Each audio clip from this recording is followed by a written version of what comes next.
Hi, I'm Kim Bergman, psychologist, author, and surrogacy expert, senior partner at Growing Generations. I'm here to answer your questions from the internet. This is Surrogacy Support. From the Our Advice subreddit, is it wrong for me to want a surrogate even though I'm capable of having children? This is a very controversial topic. It depends on what your reasoning is, even though you think you don't have one. We might uncover that actually you have a lot of anxiety about being pregnant, or you have some PTSD about something that happened in your past, or someone you know, a relative who died in childbirth. There actually could be many reasons underlying your wish to use a surrogate that you're not even aware of. So we would explore that, of course. Then some of the more sort of gray areas. Your career is taking off, and your career is one where if you took the time off to have a baby, you would be left behind. Here's where I land, and it is a little controversial. Third-party assisted reproduction is an expression of reproductive freedom, not just for you, but also for the gestational carrier. The carrier should be fully informed. She should know everything about that family, why they're coming to surrogacy, what their needs are, what their feelings are, what their wishes are, and she can choose. And I'm not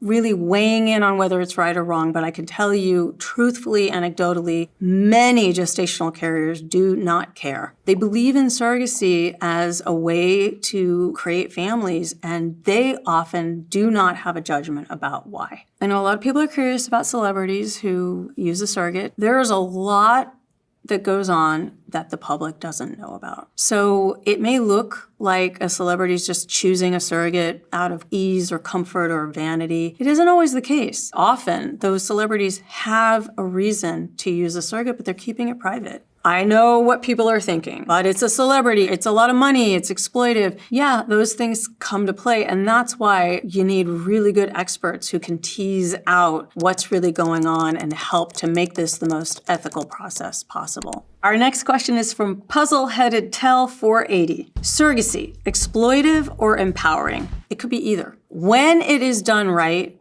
absolutely empowering. Surrogate is fully screened, her home life, her financial status, her background, her pregnancy history. She is in it for the right reason. I want to give the gift of motherhood to somebody else. This is not my baby. I am not giving away my baby. I am actually partnering with these intended parents to make their dream come true.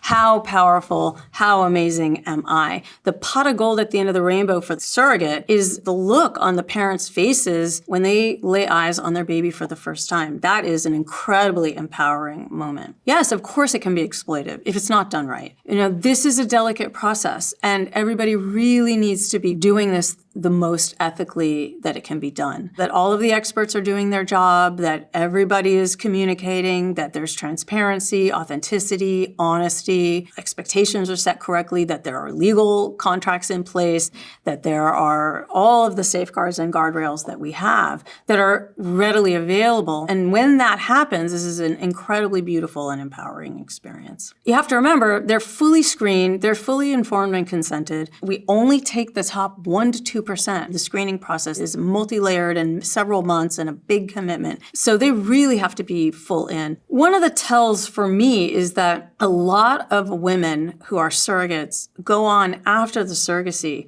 to do something in their lives that they didn't feel empowered to do before. They really see the act of giving birth to someone else's baby and seeing the joy, that accomplishment empowers them to go on in life and do even more things that are an expression of self-actualization. Merciful Kindness asks, what's surrogacy in vitro fertilization? Surrogacy is essentially third-party assisted reproduction, where people outside of the intended parents help the intended parents become parents, and the surrogate is the person who carries that baby. In vitro fertilization is completely separate. That is how embryos are made outside of the woman's body, and that is where the egg is retrieved from the intended mom or an egg donor. The egg and the sperm are fertilized in the lab and then tested, and then that becomes the embryos. Surrogacy is used for a number of different reasons. Probably the number one reason is that the intended parents have some kind of a medical reason that they cannot carry their own child. Next, anyone who doesn't have a uterus needs the help of a gestational carrier, which is the kind of technical way that we refer to surrogates. So really, anytime the parents need help, this is when a gestational carer can step in and help. A Quora user asks, how realistic is the scenario in Friends where Phoebe is a surrogate for her brother? It's not unrealistic if the sister qualifies medically, psychologically, if she wants to do it. The one issue that we really want to safeguard when surrogacy is happening within a family setting or friends is that no one is being exploited. And by that, I mean, it can be hard to say no to your brother or no to your infertile sister. It's not really exploitation as much as it is gentle, unconscious coercion, because it is hard to say no to somebody you love. But it does happen, and it can happen beautifully. When it happens, though, experts still really need to be involved, even more so. Johnny 23. What happens if a surrogate mother decides she wants to keep the baby? That is the number one fear of people who are embarking on having a baby through surrogacy, but it isn't actually a real thing. In 30 years of me doing this, I have never had a surrogate want to keep a baby, try to keep a baby, need to be talked out of keeping a baby. From the surrogate's perspective, this would be like kidnapping your baby. She does not feel like the baby's parent. She is not connected to the baby in that way. She is crystal clear she's doing this for you so you can have a baby. Now, having said all of that, the legal contracts are really clear. She does not have a legal right to the baby as long as the contract and the surrogacy is taking place in a state where surrogacy is safe and legal and the contracts are observed. And that is not all states in the U.S. It's really important that lawyers weigh in from day one to make sure that the agreement is legally binding. But as long as it is, she has no legal standing, even if she wanted to.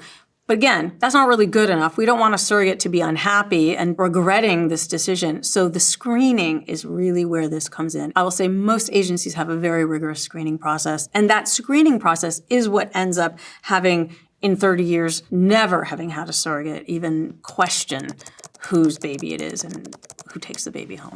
Broccoli Custard asks, what's the difference between traditional surrogacy and gestational surrogacy? Gestational surrogacy is what most people are doing. That is when the gestational carrier is not genetically related to the embryo. The embryo is made through IVF. That embryo is transferred into the surrogate's uterus, and that surrogate is on hormones to support the pregnancy. Traditional surrogacy is where the surrogate's egg is used and it is fertilized by the father or a sperm donor's sperm for the intended parent, so that in that case, the baby is genetically related to the surrogate. Mushroom Popular 4280. If a surrogate aborts, her body, her choice. It is addressed in the contract in terms of what the parents' preferences would be if something was found to be wrong with the baby and the parents wanted to abort, but ultimately it is the surrogate's choice. And this is why the screening process is so important. The surrogate is asked multiple times about this through multiple channels by multiple professionals. And no one wants to have an abortion.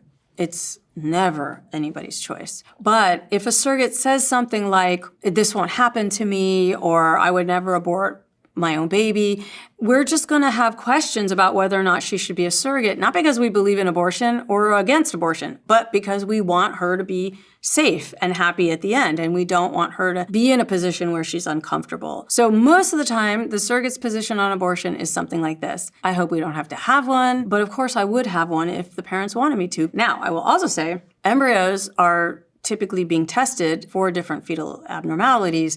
We've only had one case of a fetal abnormality that necessitated a termination, and in that case, the parents did choose to terminate, the surrogate did terminate, and we provide a lot of support for everybody when that happens. It is a rare occurrence, but it is ultimately the surrogate's choice, which is why we need to be really clear at the outset how she would feel about it. The other half of the question that you might be asking is if she wants to have an abortion. Yes, she can have an abortion. We've had very, very few cases ever in the whole 30 years of a surrogate needing to abort because of a fetal abnormality. We have always had surrogates be willing to do it if it happened, but we have never had a surrogate have an abortion just because. There may be some contractual repercussions, but in terms of her body, ultimately it's her body. It's her choice. Organic mother. Can a woman become a surrogate more than once? Yes, if the first surrogacy goes well. There is a limit to the number of overall pregnancies a gestational carrier can have. After 6 pregnancies, the risks of something going wrong is higher. And at the end of the day, surrogacy is optional for the surrogate. It has to absolutely, to the best of our ability, do no harm to her. So if she's had, let's say, 4 of her own kids, she could be a surrogate twice. About 25% of our surrogates do come back. Many of those will be a sibling journey for the same family. Many surrogates are very happy to have done one and done. This is a calling for them. It's a project. It's something they feel really good about having accomplished. A Quora user asks, what happens legally if a surrogate miscarries? Most of the time, if a surrogate miscarries, she miscarries early in the pregnancy, the very first trimester. So from a legal perspective, nothing happens. The miscarriage will be completed. Then, typically speaking, the doctor will wait 1 or 2 cycles and then step in and do another embryo transfer. If the miscarriage happens later, the doctor will want the parents to match with a new surrogate, just because that surrogate having a late miscarriage is a high risk for future miscarriages. So in that case, the contract between the parents and the surrogate would be terminated amicably, and then this parent will be rematched with a new surrogate. So you may be wondering about the compensation for the surrogate if something happens to the pregnancy. When the surrogate goes for that first embryo transfer, she is paid a small portion of her total compensation because it is inconvenient and there's time off work and all of that. Then, once she's pregnant, her compensation is paid monthly throughout the pregnancy all the way through to the end. So if she has a miscarriage, the compensation will stop at that point, but she already will have been compensated for the time that she was pregnant. A Quora user asks, do surrogate mothers have the same job protection as non-surrogate mothers, like not being able to lose a job if bedridden? Legally, they are still a pregnant person and they have all the same rights as any other pregnant person. Having said that, it does happen that employers do not treat them the same way and they need some extra help with advocating for themselves. Fantastic Fortune 716. Surrogacy, where to begin? If you're thinking about surrogacy, most likely you have been having some difficulty having a baby the old-fashioned way. Surrogacy is not plan A. It is often not plan B. It is often plan C or D after all other things have been exhausted. And in that process, there's going to be a lot of normal, healthy grieving whether you're able to carry your baby yourself or if you need to use outside help, an egg donor, sperm donor. All of these are not the way we grow up thinking we're going to become parents. So there is some natural grieving that has to happen, and then acceptance, and then forward looking, because surrogacy is very successful if that is your path. One of my favorite things talking to new prospective intended parents who are considering surrogacy is seeing the light kind of go on for them, that they have had trouble, problems, challenges, setbacks, disappointment, frustration, tragedy, and now I'm hopefully offering some hope. So if you're the intended parents, where to begin is probably Googling, I want to have a baby through a surrogate, and then you're going to find lots of resources online. And then you will do your due diligence, meet with some agencies, meet with some doctors, get information, and then make your choices. Third-party assisted reproduction is a village experience. It requires a lot of experts. You're picking your team, basically, and you want to pick the team that really has your back and you feel really good about. So that's where to start as an intended parent. For the woman who is considering surrogacy, this is typically someone who has given birth. They've had easy, safe, uneventful pregnancies and deliveries. They love being pregnant. And sidebar, I know a lot of people cannot believe that, but there are a lot of women who really love being pregnant. Their families are complete and their joy in life is being a mom, and they realize that they could give that ultimate gift to someone else. If you're wanting to be a surrogate, where to start isn't all that different. You're going to probably Google, can I be a surrogate? You're going to find lots of resources. You're going to reach out first to an agency or 2 or 3, figure out how they do things, see who is a good fit for you, meet the actual people involved in the agencies. There are a lot of resources that can be very helpful. One of my favorites is familyequality.org, which has a lot of resources for you. Resolve.org, that's another one. Those are U.S. organizations. Both organizations focus on advocacy, education, and support, as well as really the nitty-gritty of how to. There are referrals there. There are places you can find funding sources, loans. There are doctors that you can find through those two sites. So those would be my two go-tos. Blue Hour Echo writes, we just had our son via surrogacy in Mexico, back home and getting judged. Feeling lost. That's really unfortunate. There's so many different ways I can answer this question, and I'm going to try to answer all of them. So, number one, you're being judged because you're gay dads. Your son doesn't have a mom, and your son doesn't need a mom, and you are going to be your son's best advocate. Daddy and Papa knew we wanted you. We always wanted to be dads, and we had help from one woman who did this and one woman who did that. I mean, this is why I wrote a children's book. You began as a wish. We prayed for you. We wanted you. We talked about you. We always knew you were meant to be ours. And here you are, and we couldn't love you more, and we're thrilled to be your daddy and your papa. If you're getting hassled because you had the help of a surrogate, grown-ups, can be really judgy. People don't always understand and aren't always kind, but you know why you had a baby through surrogacy, and your baby will feel the love. If the judgment is because you went to Mexico, that's just silly, because you went the path that allowed you to make this happen for yourself. Now, I don't want to pry and assume, but it's possible that the judgment about going to Mexico is because there's an idea that surrogates in developing nations are being exploited. The rules and the laws are not as protective as they are in the US, but you will have to share the integrity of the experience you had. If you feel good about it, if you know that your surrogate was treated right and you had a great experience, that's what you have to share. We Will Mock You asks, what happens if the intended parents of a surrogate baby change their mind? The only way they can relinquish is to relinquish the baby the same way they would relinquish a naturally born baby. They cannot just nullify the contract. They cannot change their mind. That is their baby, no matter what. In order to use a surrogate, you have to name two sets of alternate guardians who would take the baby in case you die while the surrogate is pregnant. So if you abandon the baby, one of those sets of guardians will be required to take that baby and be the legal guardian of that baby. And I will say, it just doesn't happen that intended parents abandon their baby. It's complicated. Lawyers get involved and lawyers make things happen in a legal way, but it is very, very, very, very rare. Nia Katza, how do surrogacy agencies recruit women? What's their socioeconomic status? Where do they live? How much money is offered to them? There are a lot of misconceptions about who surrogates are and why they do it. Most people think surrogates are, young, opportunistic, in it for the money. This couldn't be further from the truth. Typically, surrogates are in their mid-20s to late 30s, stable lives, stable relationships. They have a village around them. They have good jobs. They are coming to this process as a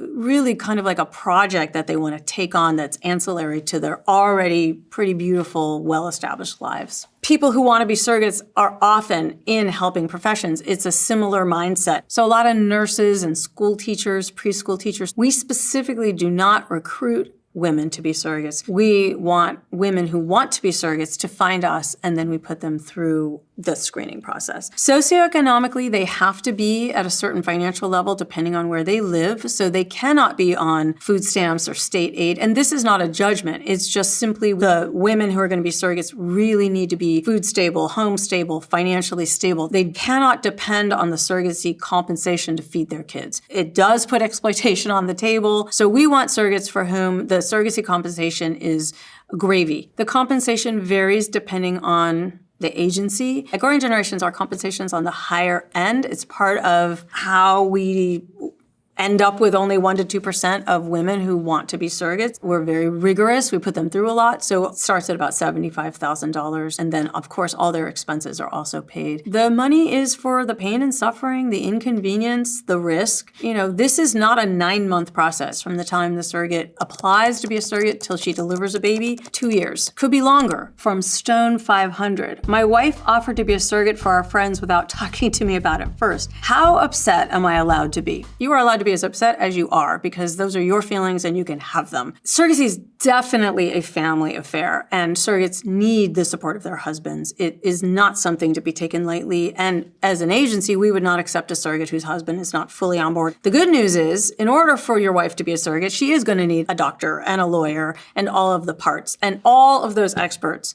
will intervene and let her know that the husband also needs to be fully informed and fully consenting. Now, maybe once you understand understand what the process is, you get on board, and maybe you don't. The most important thing is that you and your wife are safe and healthy and feel good about this process. Again, surrogacy is optional for the surrogate. It's not optional for intended parents who are struggling to have a family. So at the core, fundamentally, it cannot do any harm, and that includes to your marriage. So if you guys are not on the same page, that is not a good foundation for surrogacy. Throw RA Surrogate 2141 asks, my sister has been pushing me to be a surrogate. Now, entire family is begging me. I agreed at first, but now I'm having major second thoughts. How do I tell them no? It is hard, and there is a lot of pressure. So to help you, all of us professionals kind of have fielded these situations. There are any number of reasons why you would be disqualified that are totally benign. Something in your blood work, something in your labs,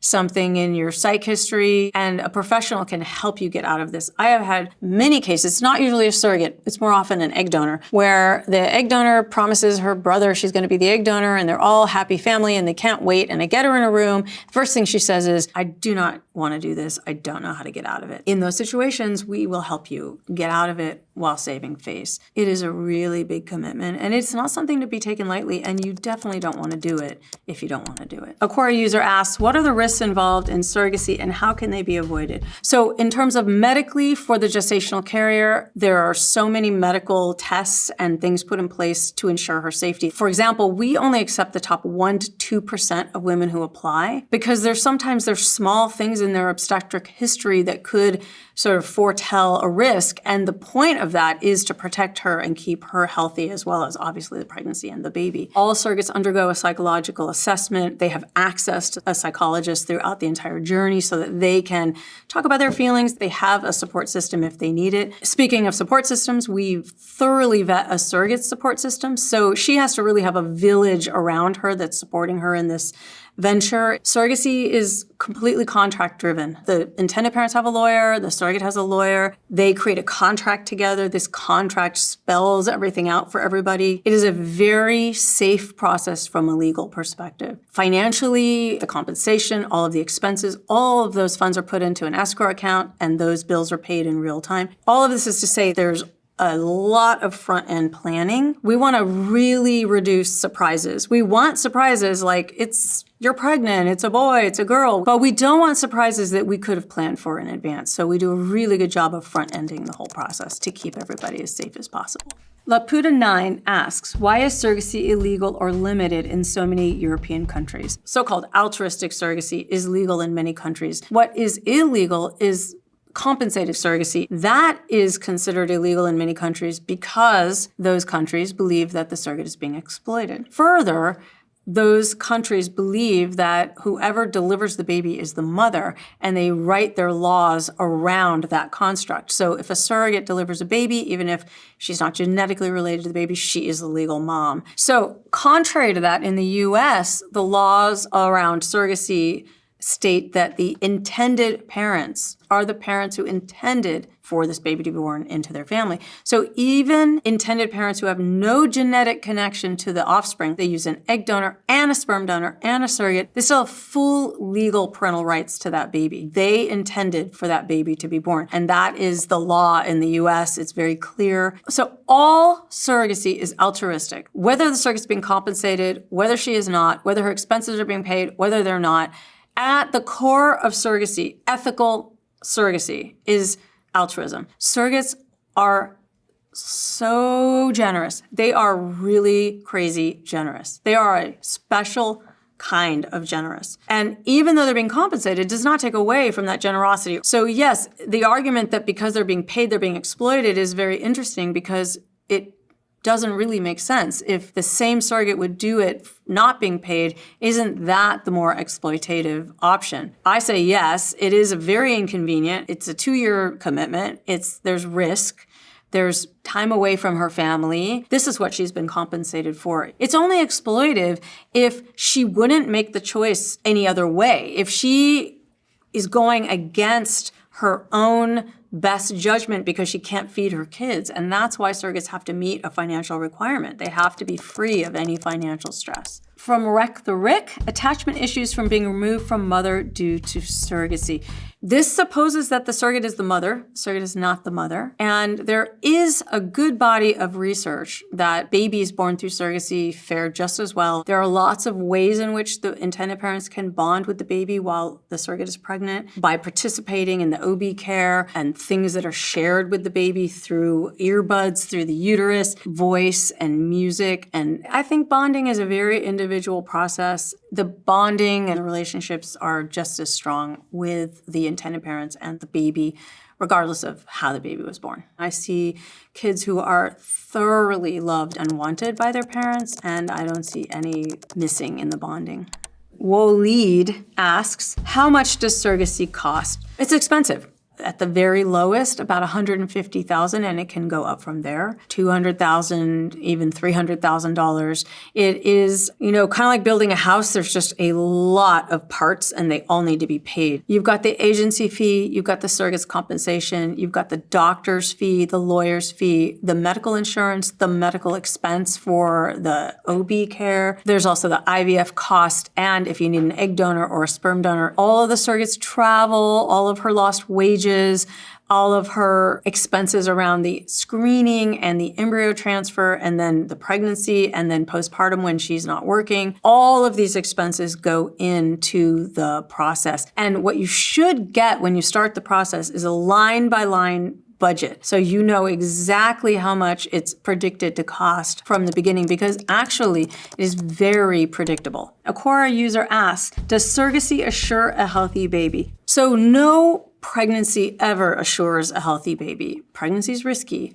But with third-party reproduction in general, there are a lot of safeguards and guardrails in place that help to increase the odds of a healthy baby. Eggs and egg donors are scrutinized. Sperm and sperm donors are scrutinized. The embryos are tested. The gestational carrier has lots of scrutiny of her previous pregnancies and OB records. So the odds are stacked in favor of a healthy pregnancy and a healthy baby. This is part science, part magic, part luck, part kind of how it just goes. So most of the time, surrogacy babies are perfectly healthy, but miscarriages happen. There's just no way to completely reduce or remove all the risks. Next up from Goblin Mom, advice on how to start the process of being a surrogate. Talk to a couple of different agencies and ask them if you can talk to some women who've been surrogates for their agency. You'll get a feel for it. At our agency, many of the frontline people who interview women who want to be surrogates were surrogates themselves. And they are happy to share their experience, be kind of your partner in this, tell you all about sort of the highs and lows, and really be there as a resource for you.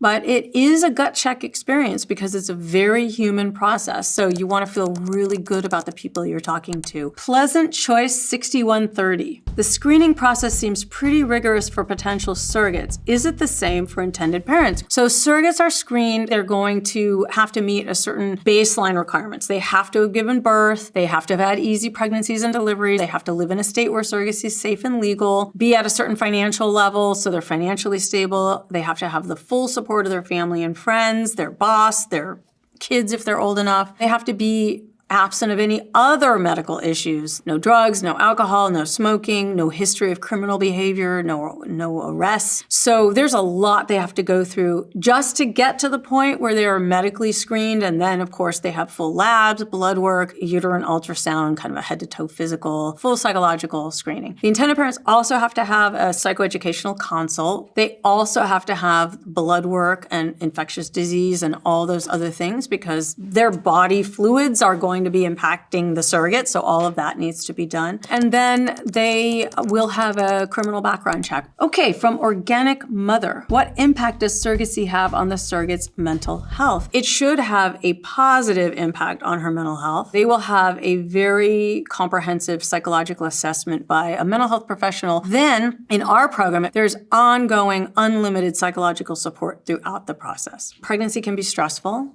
and there are times where it can be harmful to her, and we do our best to mitigate that. Like, for example, if the surrogate and the intended parents start out with one type of relationship and through the journey, the relationship changes. The surrogate may be disappointed. She may not feel cared for. But hopefully she's been so thoroughly screened that she can weather those things, because she knows in the process of screening and in the talking to everybody that can happen. One of the questions we ask the surrogate is, if it didn't go well with the parents and at the end you never speak to them again, would that be devastating for you? And if the surrogate says yes, then to be honest, she shouldn't be a surrogate, because you never know. Most people do stay in contact with their surrogate and with their intended parents, whether it be as little as being on each other's holiday card list, being Facebook friends, or being really actual friends, but not everybody.